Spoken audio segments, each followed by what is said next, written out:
A'udzu billahi minasyaitonir rajim. Bismillahirrahmanirrahim. Assalamualaikum warahmatullahi wabarakatuh.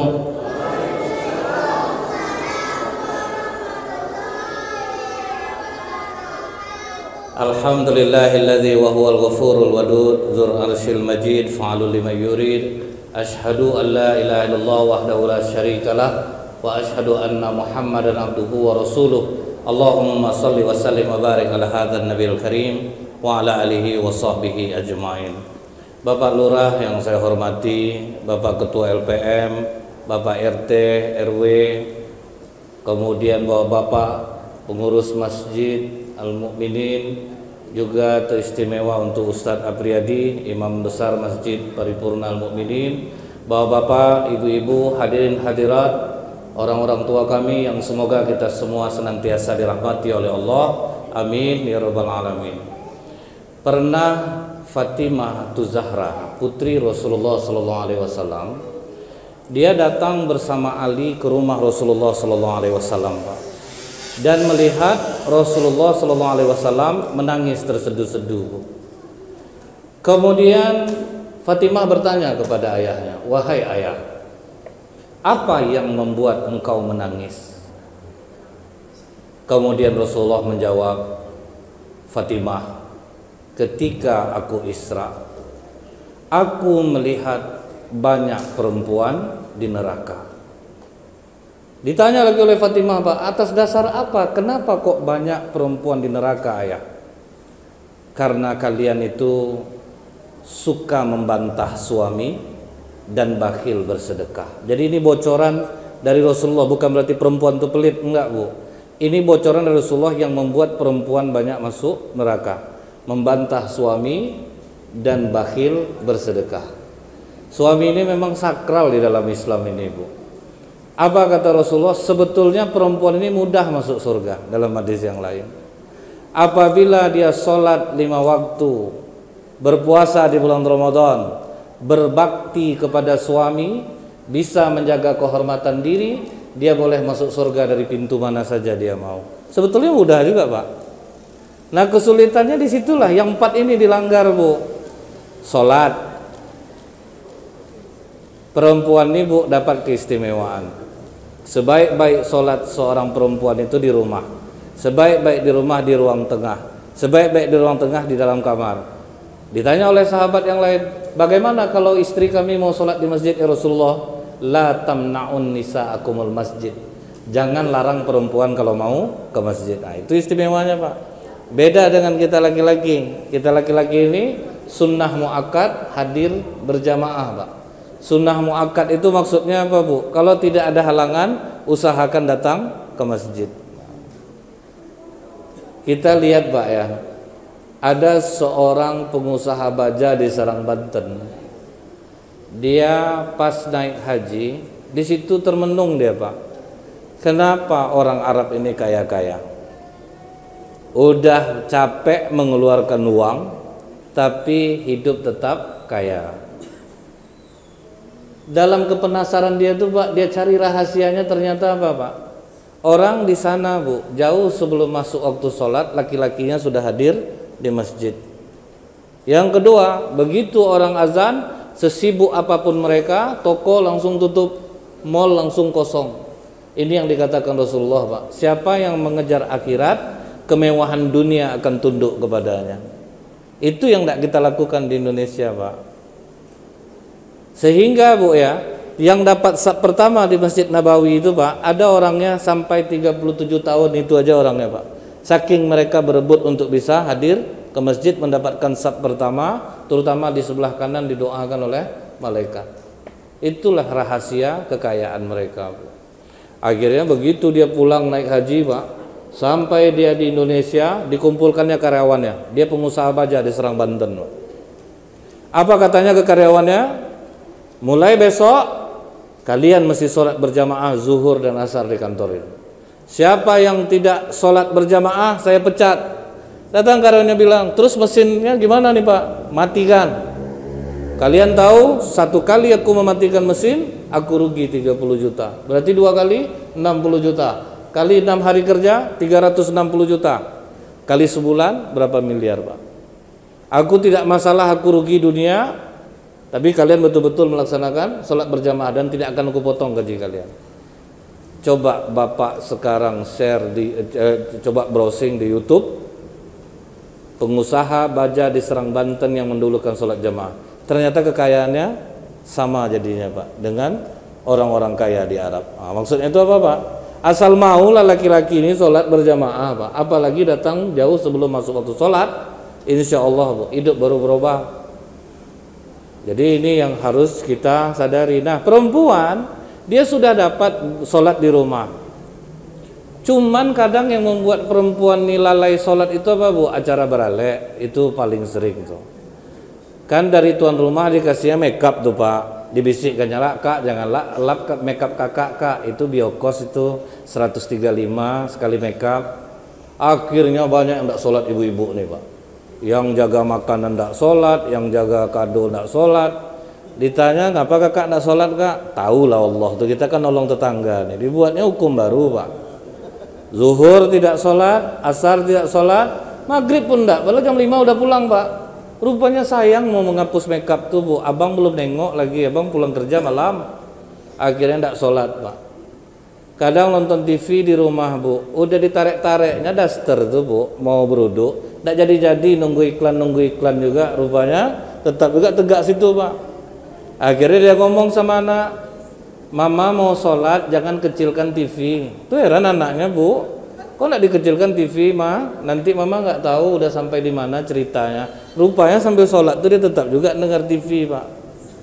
Nah disinilah, Bu, padahal perempuan sudah dapat keistimewaan, dia sholat baik di rumah, pahalanya besar. Dia mau jamaah pun tidak ada menjadi masalah. Nah ini yang paling banyak kena. Kemudian yang kedua, berpuasa di bulan Ramadan. Amalan bagi perempuan. Kalau perempuan nih, Pak, jangankan puasa wajib, puasa sunat dia paling rajin. Cuman ingat, Bu, Islam ini bukan hanya mengajarkan kita sholat, puasa, tapi dengan sholat, puasa, sedekah kita, haji kita itu berubah enggak akhlak kita menjadi lebih baik? Kalau kita puasa begunjing masih jalan, percuma juga, Pak. Al-ghibatu asyidda minaz zina, kata Rasulullah. Bergibah dosanya lebih besar daripada zina. Bertanya sahabat, kok seperti itu ya Rasulullah? Orang yang berzina dia bisa minta ampun langsung kepada Allah, tapi orang yang bergunjing dia mesti minta maaf dulu kepada orang yang dia gunjing, baru tobatnya diterima Allah. Tapi Bapak janganlah berzina, Pak. Saya takutlah nanti salah arti lah di sini. Bagus kita berzina lagi, yang penting jangan gunjing. Itu salah lah nanti, Pak. Jadi itu, Bu, kebanyakan yang membuat lemah kita ini, baik laki-laki ataupun perempuan, cuman cenderungnya perempuan, begunjing nih lah, Bu. Kadang kita tertipu dengan kata-kata apa, Bu? Ini aku bukan menjelek-jelekkan orang ya. Akhirnya jelekkan orang juga jadinya, Pak. Misalnya kadang jamaah majelis taklim ibu-ibu nih, Pak, pas wirid pengajian kan biasa diumumkan tuh, Bu. Ibu-ibu habis pengajian ini kita ada menjenguk orang sakit, suami dari ibu ini sakit. Selesai diumumkan ditanya sama jamaah lain, sakit apa pula suami ibu tuh, Kak? Sakit, itulah ndak, Kak, ya, buat juga lah perangai ya, itulah akhirnya gunjing jadinya, Pak. Dan apa, Bu, ya, satu kata yang membuat orang begunjing itu apa, Bu? Masa iya. Itulah yang menyebabkan lebar dia jadinya, Pak. Dia gonceng anak, Bu, pulang sekolah ketemu kawan di gerbang. Kak, sinilah, Kak. Ngapa? Kakak tahu enggak, Kak, suami saya? Masa iya? Gara-gara masa iya tuh enggak masak-masak, Pak. Sampai anaknya udah lapar di belakang, abang lapar, abang lapar. Kena marahlah anaknya, Bu. Abang ada enggak diajar guru agamanya? Kalau orang tua lagi ngomong, saya nggak boleh kita potong, nak, saking asiknya begunjing tuh. Itulah yang menggugurkan pahala puasa kita. Jadi kita ini, Pak, kalau hanya Rasulullah itu menganjurkan kita sholat, anak PAUD pun pandai, Pak. Anak TK aja udah pandai sholat. Tapi berubah nggak kelakuan bapak ibu dengan sholat ini? Kalau tidak, ini sangat disayangkan, Bu. Karena apa kata Rasulullah? Aktsaru ma yudkhilun nasal jannah taqwallah wa husnul khuluq. Yang banyak membuat orang masuk surga itu dua. Takwa dia kepada Allah dan baik akhlaknya. Ya Rasulullah, ada orang yang taat ibadahnya, rajin puasanya, rajin zikirnya, tapi sikapnya suka menyakiti orang. Kata Rasulullah apa, Bu? La khaira fiha hiya min ahlin nar. Sedikit pun tidak ada nilai kebaikannya dan dia adalah ahli neraka. Jadi hati-hati Pak, Bapak yang udah rajin sholat jamaah, tolong pelajari ilmu tentang akhlak. Karena banyak betul terdengar Pak, sholat rajin mulut tajam, kan ngeri itu Pak. Suami saya ustadz, rajin dengar pengajian, rajin ke masjid, tapi di rumah kasar, berarti kan nggak ada perubahan loh Pak. Jadi makanya saya bilang kalau hanya sekedar sholat, anak PAUD pandai, baca Quran, anak PAUD pandai. Tapi berubah enggak dengan amalan itu. Nah itu yang kita kehendaki Bu. Nah jadi baru masuk nih Bu, yang ketiga, berbakti kepada suami. Di masa Rasulullah SAW pernah Fatimah bertanya Bu, wahai ayah, siapakah perempuan pertama yang masuk surga? Dijawab oleh Rasulullah, Muti'ah. Agak terkecil hati Fatimah Pak, karena aku ini putri Rasul, kenapa kok tidak aku yang masuk surga duluan? Maka kata Rasulullah, dia memegang tali kekang ontamu nanti di surga Fatimah. Maksudnya Fatimah dari keluarga Rasulullah yang meninggal dulu menyusul Rasulullah, yang masuk surga Muti'ah karena apa? Dia di depan memegang kendali onta Fatimah. Tapi Fatimah penasaran Bu, apa yang menyebabkan dia masuk surga terlebih dahulu ayah? Apakah masih hidup Muti'ah ini? Masih Fatimah. Jalanlah kau ke rumahnya. Maka Fatimah membawa anaknya Hasan, dibawa ke rumah Muti'ah. Sampai di rumah Muti'ah diucapkan salam Bu. Assalamualaikum. Waalaikumsalam. Ditanya oleh Muti'ah nih Pak, siapa di luar? Aku Fatimah, putrinya Rasulullah. Aduh Fatimah, kenapa kau yang berpayah-payah datang kemari? Kirim saja orang biar aku yang jalan ke sana. Tidak Muti'ah, ini aku yang butuh kepadamu. Baiklah Fatimah, tapi bersama siapa engkau datang? Aku datang bersama anakku Hasan. Kata Muti'ah, maaf Fatimah, aku harus minta izin dulu kepada suamiku menerima tamu laki-laki. Kata Fatimah, anakku ini masih kecil Muti'ah. Maaf Fatimah, pulanglah dulu. Aku harus minta izin kepada suamiku. Itulah dahsyatnya dia Bu, saking menghormati suaminya Pak. Ini suami kerja di luar kota Bu, istri sibuklah pergi main. Ditelepon sama suaminya, Dek, adek di mana? Di rumah Bang. Betul di rumah nih, ya. Coba hidupkan blender dulu. Saking curiga suami Bu, suruh hidup blender dulu Pak. Nah berarti ya di rumah nih. Waktu itu belum bisa vicall Pak. Beberapa besoknya lagi ditelepon lagi oleh suaminya, Dek, adek di mana? Di rumah lah Bang. Di rumah dekat mana? Dapur. Coba hidupkan blender dulu Dek. Hidup blender. Ya berarti di rumah. Nggak enak juga hati suami Pak. Besok pulang suaminya mendadak Bu. Rupanya istri tidak ada di rumah. Tanya ke anak, mama mana? Entahlah Pak, udah 2 hari ini buat blender aja. Dia lupa bawa blender mangin Bu. Ibu jangan sampai macam seperti ini Bu ya. Ini lihat Pak, begitu dia menghormati suaminya Bu. Tamu laki-laki kecil aja minta izin ke suami Pak. Pulang Fatimah Bu. Besoknya datang lagi Husain minta ikut juga Pak. Akhirnya dua-duanya dibawa. Assalamualaikum Muti'ah. Waalaikumsalam. Engkau Fatimah? Iya. Alhamdulillah Fatimah, suamiku sudah mengizinkan. Dan aku juga bersama Husain. Aduh maaf Fatimah, aku baru minta izin untuk Hasan, untuk Husain belum. Pulang dulu. Pulang lagi Pak. Ngeri enggak Bu? Taat dia kepada suaminya. Pulang lagi. Besoknya datang baru diterima. Baru saja Fatimah duduk, apa kata dia kepada Fatimah? Maaf Fatimah, duduklah dulu, karena aku akan mempersiapkan makan untuk suamiku dan aku akan menunggunya pulang. Tidak dipedulikan ya Pak. Ini suami mau pulang, apa yang dilakukannya Bu? Mandi, dandan. Nah ini yang kurang perempuan sekarang Bu. Coba lah, selalu ada alasannya. Gimana lagi Ustadz, kami capek di rumah. Nggak bisa Bu, lawan ibu banyak di luar Bu. Kadang Bu ya jujur, banyak bapak-bapak nih yang komplain sama kami mau balik nih Bu. Ustadz ya enak Tat, Ketemu istri kami pas pengajian udah cantik dia. Aslinya kami yang tahu tat. Berserak di rumah tat. Pakai daster robek ketiak bom bawang tat. Rambut keriting jahat tuh tak jarang nggak bersisir. Jadi tolonglah Bu, berubahlah Bu. Ini yang tidak dilakukan oleh istri sekarang. Tapi kalau ibu sudah maksimal melakukan itu Bu, suami berkelakuan juga, ibu tidak salah lagi Bu. Tapi kalau ternyata memang benar itu masalahnya, Islam sangat menganjurkan itu Bu. Perempuan mesti menyenangkan ketika dia dilihat oleh suaminya. Jadi tidak ada alasan apapun Bu. Pokoknya kita udah tahu nih, dandan lah. Cuman kalau sekarang terlambat ibu ngamalkan Bu. Kalau sekarang ibu amalkan terkejut bapak. Tahu-tahu pas pulang istri dandan, ngapa kau nih, ninggal perangai kau nih. Karena tidak biasa Pak. Untuk anak menantu ini bolehlah dikasih tahu. Ini Pak ya, yang dilakukan istri itu harus dia selalu dalam keadaan wangi. Jadi jangan sampai suami mencium bau yang tidak enak di tubuh istrinya. Jadi apa yang dilakukan muti'ah? Kenapa dia masuk surga Bu? Dia dandan. Dia dandan dan alhamdulillah Bu, di Pekanbaru ini banyak perempuan-perempuan yang berhijrah yang sudah tahu ilmu ini mereka praktekkan Pak. Dan itu sangat berpengaruh Bu di rumah tangganya. Di rumah tangga itu pengaruh. Karena apa Bu ya?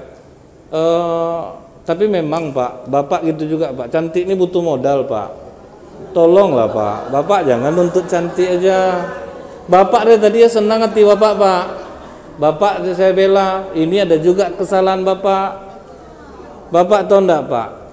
Kolagen itu Pak 25.000 itu untuk 1 hari Pak. Itu untuk kulit ibu.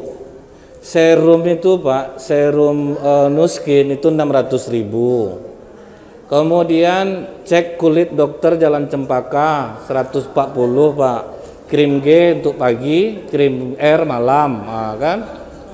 Jadi tolonglah tuh Pak, anggarkan itu Pak. Bapak jangan bila cantik. Tadi udah gagah-gagah kayak bapak ini duduk Bu. Padahal salah dia juga. Modalilah Pak. Bapak itulah salahnya, menyalahkan aja pandai. Tapi memodali tidak mau. Sibuk cerita orang istri saya tidak pandai bergaya, modalilah. Pasti pandai jadinya Bu ya. Ibu lain lah, semangat ibu lah Bu. Jangan nampak curhat kita Bu. Maaf ya Pak ya, saya memang agak santai tapi nyelekit Pak. Jadi kemudian Pak ya, muti'ah ini Bu, habis dia dandan, disiapkannya makanan. Setelah makanan siap, diletakkannya cambuk di atas meja makan. Di situ Fatimah heran Pak. Apa makan cambuk pula suami dia ini? Kenapa harus ada cambuk di situ? Habis itu Pak, begitu suami pulang, dia pun menyambut ke pintu. Ini yang jarang dilakukan istri. Ibu tahu enggak Bu, kami laki-laki ini ada kesombongan. Jadi dia paling suka dihargai. Dia paling suka dihargai Bu. Tetapi sayang, yang mengamalkan ini justru pelacur. Sampai apa kata pelacur Bu? Kenapa suami kalian jatuh ke pelukan kami? Padahal kalian sebagai istri sah lebih cantik daripada kami. Yang pertama apa Bu? Pelacur dandan. Yang kedua, dia menyambut kehadiran laki-laki itu Bu. Jauh lagi Bu, abang sini, aku kangen. Apa enggak habis duit bapak nih Bu? Dia enggak pernah digitukan Pak. Di rumah Bu ya, baru pulang tengok HP lo. Tahu siapa ada teleponnya tadi, muak orang nih muak. Diceknya panggilan tak terjawab. Ini Dedi apa Dewi nih Bang? Tentu risau hati suaminya Bu. Curiga terus saja Pak. Disambut tanggal 1 sampai 10 aja Bu. Udah habis uang bayar ini enggak ada penyambutan lagi Pak. Disambut tuh dahsyat Bu. Ibu pun enggak boleh ngamalkan ini karena terlambat ya Bu ya. Terlambat. Tidak juga bisa. Nanti kejang-kejang bapak nanti Bu terkejut dia nengok ibu menyebut, Bang, aku kangen. Waduh, tuh Bu goncang jiwa langsung Bu. Tidak tidur dia malam tuh Pak. Apa yang terjadi sama istri aku nih? Terus apa Bu ya? Setelah dia sambut suaminya Pak ke dalam, kemudian sudah suaminya beberes bersih-bersih, pergi ke tempat makan, ditanya oleh Fatimah, apa gunanya cambuk itu Muti'ah? Guna cambuk ini Fatimah, apabila suamiku tidak suka dengan masakan yang aku hidangkan, karena aku salah membumbuinya, aku ridho suamiku mencambuk punggungku, asalkan dia mau memaafkan kesalahan aku. Jadi mulai malam ini Bu, setiap kali Ibu menyiapkan makan, letakkanlah cambuk di atas meja makan. Bapak kadang salah arti juga di hadis ini Bu. Dengar kalian tuh, jangan macam-macam sama Bang. Dah enak aja makanan kalian boleh Bang cambuk. Bukan seperti itu juga Pak. Karena kata Rasulullah, sebaik-baik suami adalah yang paling baik terhadap keluarganya. Jadi ini dia dapat suami yang baik juga Bu, yang tidak kasar juga. Tapi begitulah penghormatan seorang istri kepada suami yang mengantarkan dia ke surga. Karena itulah keridhaan suami adalah surga bagi istrinya Bu. Nah kemudian pernah terjadi juga Pak, di zaman Rasulullah seorang suami berpesan kepada istrinya, selama abang bepergian jangan kau tinggalkan rumah. Rupanya pas suaminya pergi Bu, datang utusan keluarga perempuan nih, bapak kau sakit, jenguklah. Apa kata si perempuan nih, maaf, suamiku berpesan aku tidak boleh meninggalkan rumah selama dia bepergian. Jadi aku tidak berani keluar. Dasar anak durhaka, bapak kau yang sakit kau tidak datang, minta maaf, sampaikan salamku kepada bapak keluarga bahwa aku tidak bisa datang. Pesan suamiku, aku tidak boleh keluar dari rumah. Beberapa hari setelah itu Pak, orang tuanya meninggal. Datang lagi utusan keluarga. Kemarin sakit bapak kau tidak sempat datang. Sekarang bapak kau meninggal, datanglah. Maaf, suami aku belum pulang. Aku tidak berani. Karena suamiku berpesan, aku tidak boleh keluar selama dia bepergian. Sambil menangis dia menahan kerinduan Bu. Begitu suaminya pulang, langsung dia peluk, dia tanyakan, Bang, tolong tanya kepada Rasulullah, durhakakah aku sebagai anak karena abang berpesan aku tidak boleh meninggalkan rumah? Pas abang pergi ternyata orang tuaku sakit, aku tidak bisa jenguk karena pesan abang, dan orang tuaku meninggal, aku tidak datang karena aku hormat dengan apa yang abang pesankan. Cemas suaminya Bu, datang ke Rasulullah Pak. Wahai Rasulullah, sewaktu aku bepergian aku sempat berpesan kepada istriku, jangan kau tinggalkan rumah selama aku bepergian. Rupanya pas aku pergi orang tuanya sakit, dia tidak jenguk. Orang tuanya meninggal, dia tidak datang. Durhakakah istriku ya Rasulullah? Kata Rasulullah, tidak. Justru diampuni dosa-dosa orang tua istrimu karena bakti istrimu kepada dirimu. Itulah sakralnya suami itu. Tapi suami yang baik, orang tua istri adalah orang tuaku juga. Jadi jangan sampai kita nih Pak berat sebelah, sama keluarga kita royal, sama istri kita pelit. Bahkan di dalam Islam ini Bu, apabila suami pelit, istri boleh mencuri uang suaminya. Jadi ibu balik dari sini, tolonglah tengok-tengok uang bawah bantal, di mana sembunyi ambil aja Bu. Ini bukan kata saya Pak. Seorang istri sahabat Abu Sofyan datang menemui Rasulullah. Ya Rasulullah, Abu Sofyan bakhil. Maka kata Rasulullah, ambillah uang dari dalam saku bajunya, tapi jangan berlebihan. Jadi ingat Pak, tidak boleh kita pelit sama istri. Karena dalam Islam ini, uang suami milik istri, uang istri milik istri. Itu Pak. Rasa Bapak sekarang. Saya memang bentuknya berat ke ibu-ibu Pak ya, menasihati ibu-ibu, tapi Bapak juga kena nih Pak. Ada hari itu Bu ya, suami pulang ke rumah, kemudian dikasihnya istrinya uang 100.000. Ditanya istrinya, cuman segini uang nih Bang. Syukurilah dek, enggak, bukan masalah syukuri nih Bang. Betul segini duit abang, betul hanya itu lagi uang abang tinggal. Tuh uang yang dalam sepatu coklat itu Bang, yang berbungkus plastik, uang apa tuh? Dapat sama kau. Dapat Bang, duit sial berarti itu. Ngapa duit sial Bang? Udah sejauh itu ku sembunyikan, tahu juga kau. Ambil aja Bu. Nah, jadi itu ingat Pak ya, bapak pelit, istri boleh ambil duit karena itu duit dia. Pokok jangan ibu khawatir Bu, tapi jangan bawa nama saya Bu ya. Ya. Tapi udah terdengar sama bapak-bapak. Nah, jadi itu Bu, suami ini sakral di dalam Islam. Nah, kemudian Pak, Apalagi yang membuat perempuan tadi banyak masuk neraka ketika dilihat Rasulullah itu Isra? Bakhil bersedekah. Nih ibu harus hati-hati betul bu, karena kemungkinan ibu pelit itu lebih tinggi daripada kami laki-laki bu, karena gaya hidup ibu mahal. Cobalah pak, sampai ada suami yang mengadu, waktu istri saya tidak pakai jilbab, lu Ustaz tidak banyak betul pengeluaran. Sekarang semenjak pakai jilbab harus matching dengan warna tasnya, itu yang bertambah pengeluaran pak. Merah baju, merah tas pak ya.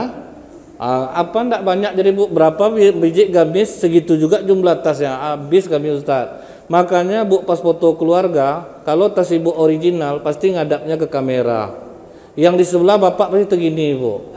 Kenapa dia tegini pak? Karena dia membelikan tas itu pak. Ndak ada yang senyum satupun suami pak. Dia ciri tas ori itu bu dilihatkan ke kamera kalau foto.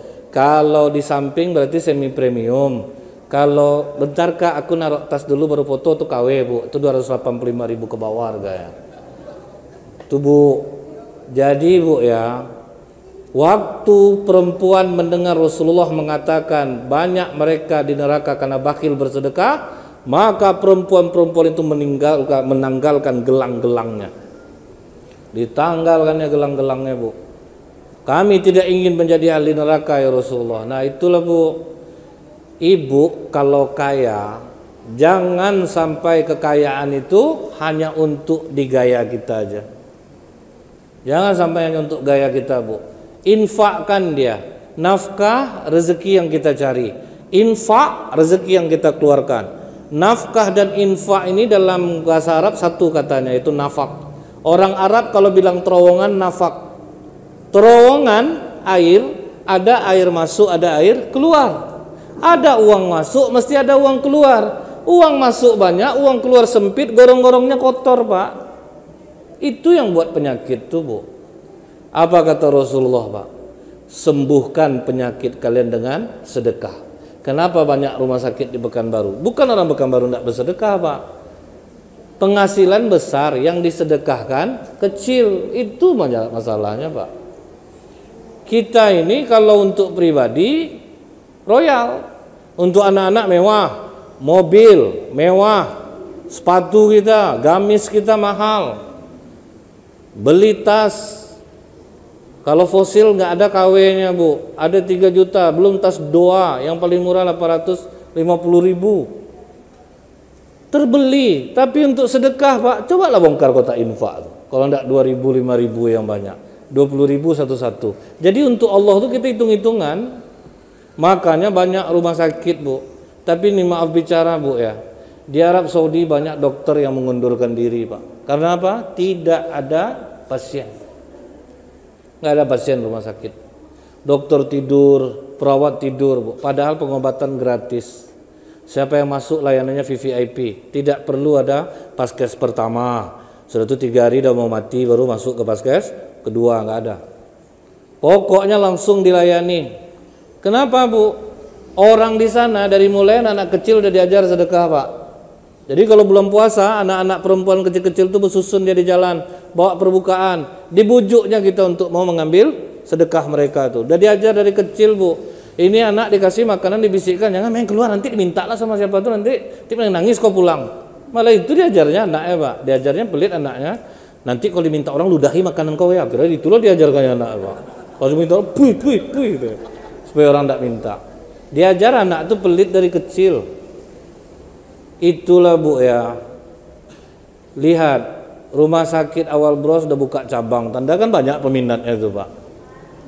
Buka rumah sakit Sansani ramai juga. Buka Zainab ramai juga. Buka Prima ramai juga. Buka rumah sakit Mesra ramai juga. Kenapa kok bisa seperti ini? Seharusnya kita itu pak kembali. Berarti kita sudah banyak yang bakhil bersedekah. Tapi bukan berarti pak kalau ada bapak sakit sini janganlah gitu kan tulah pilih lah, enggak pak, jangan. Karena sakit itu juga menghapus dosa. Tapi kita bisa introspeksi diri pak, bisa kita introspeksi diri. Ini bu ya, di Madinah ada seorang bapak yang gagal ginjal. Jadi diagnosa yang cocok dengan ginjal bapak ini adalah milik anaknya pak. Kata anaknya, ya udahlah ya, pakai aja ginjal aku. Kata ayahnya, tidak. Lebih baik begini, coba cari mana diagnosanya nanti yang cocok sama ayah. Kita beli, disepakati waktu itu harganya berapa Bu? 15.000 US, 154 juta Pak. Ternyata yang cocok di Mesir dapatnya. Nah, pergilah mereka, anak-anaknya ke Mesir, jumpa sama orang yang mau mendonorkan ginjalnya ini, dibayar setengah dulu, mereka balik, pas operasi baru dibawa bapaknya. Pas mau operasi apa kata bapaknya? Tunggu dulu, pertemukan dulu saya dengan orang yang menjual ginjalnya. Gak bisa Pak, kita buru-buru, enggak, saya nggak mau. Pokoknya ketemukan dulu sama yang mau jual ginjalnya nih. Karena bapaknya memaksa Bu, akhirnya dipertemukanlah. Begitu dipertemukan, kaget bapak ini, ternyata yang mau mendonorkan ginjalnya ini adalah perempuan umur 17 tahun. Ditanya oleh bapak ini, kenapa kamu mau jual ginjal kamu? Kami yatim piatu Pak, adik saya masih kecil-kecil, jadi saya sekarang yang menghidupi mereka. Mereka butuh biaya sekolah, maka saya jual ginjal saya. Apa kata bapak ini? Tidak, kau tidak perlu jual ginjalmu nak, kasih semua duit sisa ke dia, silahkan kau pulang nak, batalkan operasi. Akhirnya dia sedekahkan uang 15.000 US, dia tidak jadi operasi, dia pulang ke Madinah. Apa efek keesokan harinya Bu? Ginjal bapak itu bagus lagi seperti semula. Itulah kedahsyatan sedekah. Ini sakit diabetes, sedekah 5.000, panjanglah doa Bu. Kita kadang-kadang tidak sadarkan untung Pak. Udah jelas sakit berat, sedekah 5.000 mana mau Pak. Mesti besar Bu. Satu lagi kejadian di Mekah. Ibu-ibu dia kena kanker darah stadium akhir. Dia mempekerjakan wanita Indonesia. Tapi ibu ini, majikan ini terganggu Pak dengan pembantunya ini. Terganggunya bukan masalah kerja Bu. Pembantunya ini sering keluar masuk kamar mandi Pak. Kalau udah di kamar mandi itu lama, nanti baru keluar lagi. Akhirnya majikannya ini nanya, saya suka dengan pekerjaan kamu ini, tapi saya heran, kenapa kamu sering bolak-balik masuk kamar mandi? Kata pembantu ini sambil menangis, sebelum saya berangkat ke sini Bu, saya sempat melahirkan bayi laki-laki, dan saya menyusukan bayi itu dengan air susu saya. Setiap kali bayi saya haus di Indonesia, dada saya mengeras, makanya saya masuk kamar mandi, saya perah air susu saya. Betul enggak Bu? Itulah keajaiban seorang ibu menyusukan anaknya Pak. Kemanapun ibu itu pergi, dia pasti tahu kapan anaknya haus. Berhubung sekarang orang banyak menyusukan anaknya dengan susu sapi, jadi sekarang dada sapi yang mengeras Bu. Anak aku haus, kata sapi itu Pak. Karena banyak sekarang disusukan oleh sapi. Bapak harus tahu Pak ya, apa kata Rasulullah? Siapa yang makan daging 3 hari berturut-turut, sifat hewan itu akan pindah kepada dirinya. Makanya kalau Idul Adha itu Pak, hari ini makan daging, besok makan ikan dulu atau telur dulu, besok baru daging lagi. Karena kalau berturut-turut Pak, di hari keempat keluar binatang Bapak Pak, darah naik Bu. Senyum orang ngamuk, apa kok senyum sama aku? Jadi binatangnya keluar.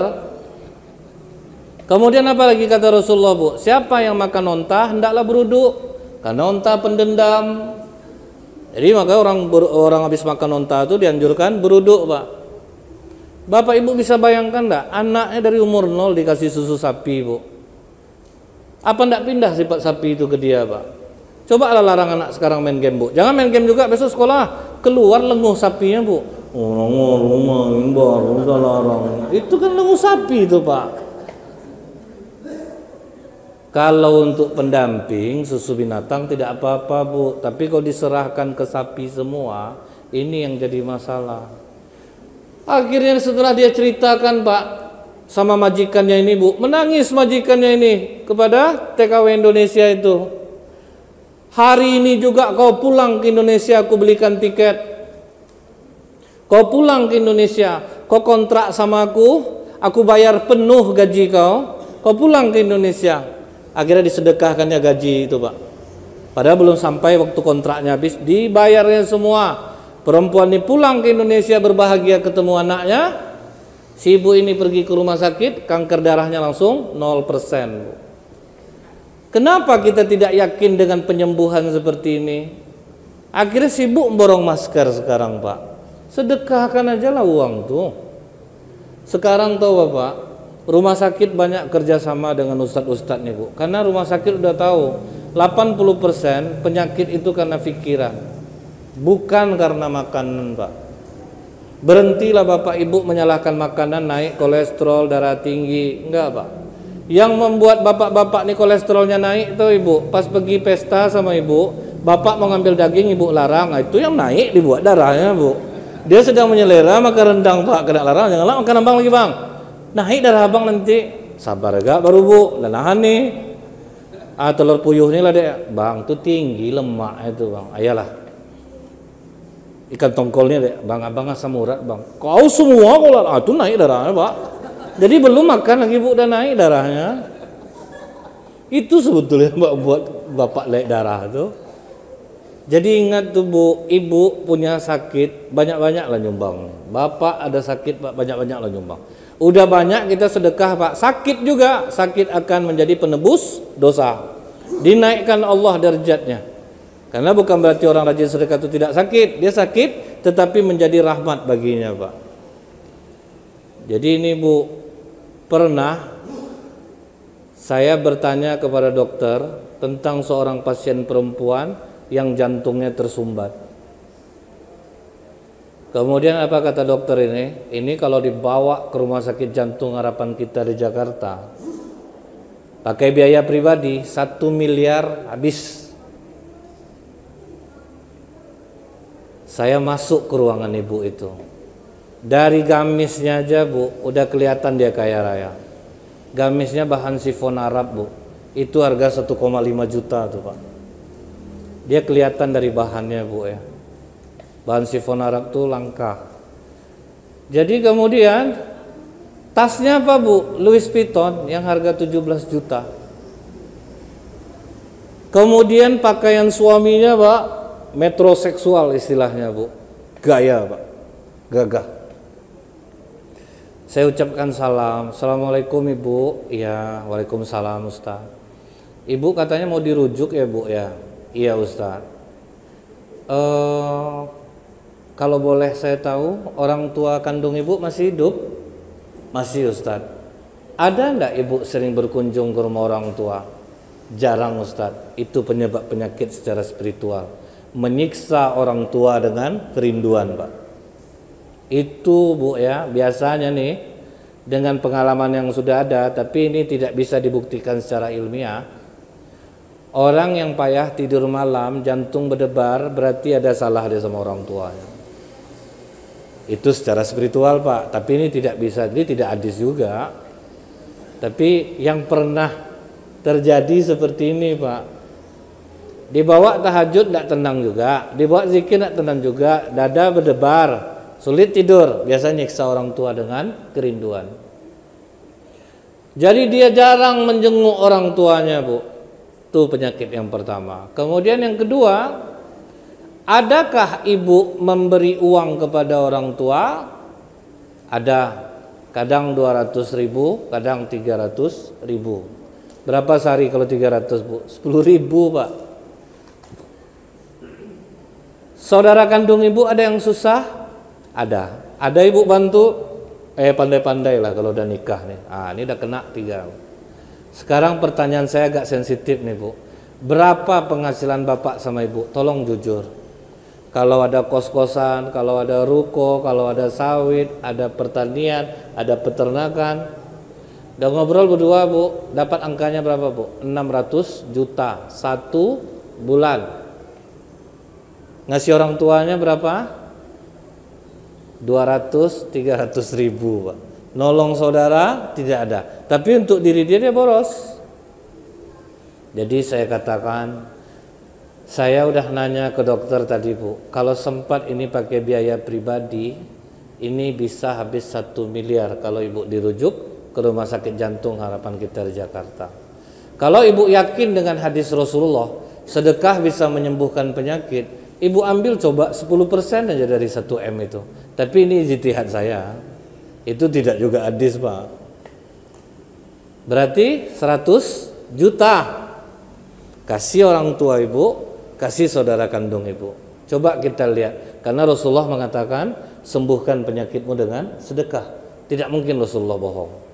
Wa ma yantiqu anil hawa in huwa illa wahyu yuha. Yang diucapkan Rasulullah itu wahyu semua ya Pak, bukan hawa nafsu ya. Mendengar 100 juta itu Bu, ngamuk ibu tuh Pak. Tajam mulut Ustadz ya. Saya dibilang tidak pandai sedekah. Pandai saya soal sedekah nih. Saya juga banyak nolong orang. Macam-macam lah kata dia Pak. Karena resikonya itulah Bu. Kalau kita memberitahu seseorang, tersinggung hati dia, pasti dia marah sama kita Pak. Misal ketiak kawan ibu busuk Bu, itu selembut apapun ibu ngomong pasti dia benci sama ibu. Kak, ya minta maaf aku sama kakak. Kan lama tuh Pak ya. Ngapa? Udah banyak betul orang ngomong soal kakak. Ngomong apa? Maaf ya kak ya. Iya apa tuh? Ketiak kakak pahit kak. Walaupun udah seramah itu Pak, dia benci sama ibu. Jadi begitu juga Bu, dia dianggap pelit seolah-olah gitu. Saya ini tidak pelit, saya pandai sedekah. Tidak perlu saya diajar-ajar soal sedekah nih. Ngamuk ibu itu Pak. Saya diam aja Pak. Kenapa saya diam? Karena saya tidak punya beban. Kecuali saya bilang, ambil duit ibu 100 juta, titip ke saya. Biar saya yang menyalurkan. Ustadz pun jangan dipercaya soal duit Bu. Duit ini kalau sedikit, ya harum Pak. Kalau udah banyak, kalau sedikit haram, kalau banyak harum. Nah itu Pak ya, itu Pak. Susah Bu, kalau diuji sama duit itu susah Pak. Akhirnya apa Bu? Suami dia membela Pak. Aku setuju kata-kata Ustadz tuh. Kenapa? Biarlah kita coba ambil 100 juta, coba kasih orang tua, kasih saudara-saudara kandung. Pulang, berselang beberapa hari kemudian ibu tuh nelfon lagi Bu. Assalamualaikum Ustadz. Waalaikumsalam. Saya minta maaf sama Ustadz. Jujur saya akui Ustadz, tidak ada manusia yang paling saya benci di dunia ini waktu itu selain Ustadz. Diakuinya, dia benci sama saya Pak. Tapi alhamdulillah Ustadz, pulang dari rumah sakit, besoknya saya antri di bank. Saya ambil uang 130 juta. Berlebih diambilnya Pak. Dikasihnya orang tua kandungnya 30 juta Bu. Itu uang diletakkan oleh orang tuanya di atas kepala Pak. Alhamdulillah ya Allah, ampuni dosa anak aku ya Allah, angkat penyakitnya ya Allah. Ikhlas ibu itu berdoa Bu. Tembus doa ibu itu ke Allah mungkin Pak. Ringan dada saya Ustaz. Karena sesuai jumlahnya Bu. 30 juta Pak. Jadi kalau mau ngajak orang mendoa di rumah Bu, kasih makanan enak-enak. Ini mau masuk puasa mihun goreng Pak, gimana orang doa mau ikhlas Bu? Maka dilutut tangan orang semua Pak. Amin ya Allah. Amin. Kadang sambil ngobrol tuh Bu, nyesal lah aku datang tadi. Tahu macam ini makan aku di rumah. Tapi coba Bu, ngundang besok Pak masuk puasa tuh Bu ya. Udang galah, kakap merah, ikan salai, gulai baung. Perhatikan tangan orang berdoa. Amin ya Allah. Tengoknya ikan tuh balik Pak. Semangat dia jadinya. Karena sesuai Pak. Sesuai Bu. Karena dia kasih orang tua yang 30 juta Pak. Waduh, ikhlas orang tuanya mendoakan ya Bu. Karena hanya biasa dapat 200, 300 ribu. Dia pergi ke rumah adik-adiknya, dia kasih uang, kasih uang, kasih uang, kasih uang, kasih uang. Terasa betul lapang dada saya. Nah jadi medis memang kita gobat juga Pak. Tetapi ingat, sedekah ini tolonglah agak besar dari biasanya.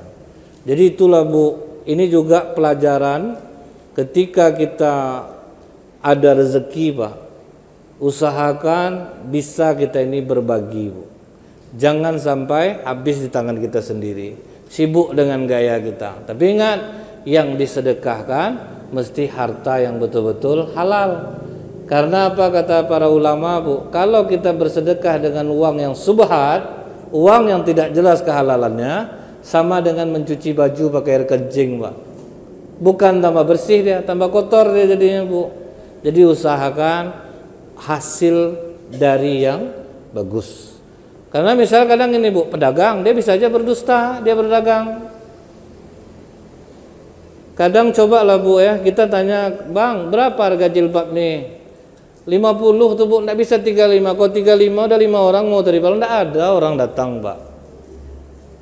Kan sering seperti itu Bu ya. Dia tipu orang, harga 35.000 dijadikannya 250.000 Bu. Ditawar orang ngamuk dia. Akhirnya banyak orang kena tipu, makanya banyak pasar ini yang terbakar Pak. Udah bagus terbakar balik. Kenapa? Sering orang terzolimi. Tahu dia orang bodoh yang masuk, malah ditipu sama mereka, oknumnya, bukan semuanya. Karena ketika Allah menurunkan azab, yang baik-baik pun kena semua Pak. Nah jadi inilah Bu Pak, usahakan bersedekah dengan yang baik. Nah inilah pesan Isra sedikit yang bisa saya sampaikan. Mudah-mudahan ini bisa bermanfaat bagi kita semua. Jangan kita hanya rajin sholat saja, usahakan sholat laki-laki bisa sholat berjamaah di masjid. Kemudian usahakan juga untuk bisa bersedekah. Subhanakallahumma bihamdika asyhadu an la ilaha illa anta astaghfiruka wa atubu ilaik. Assalamualaikum warahmatullahi wabarakatuh.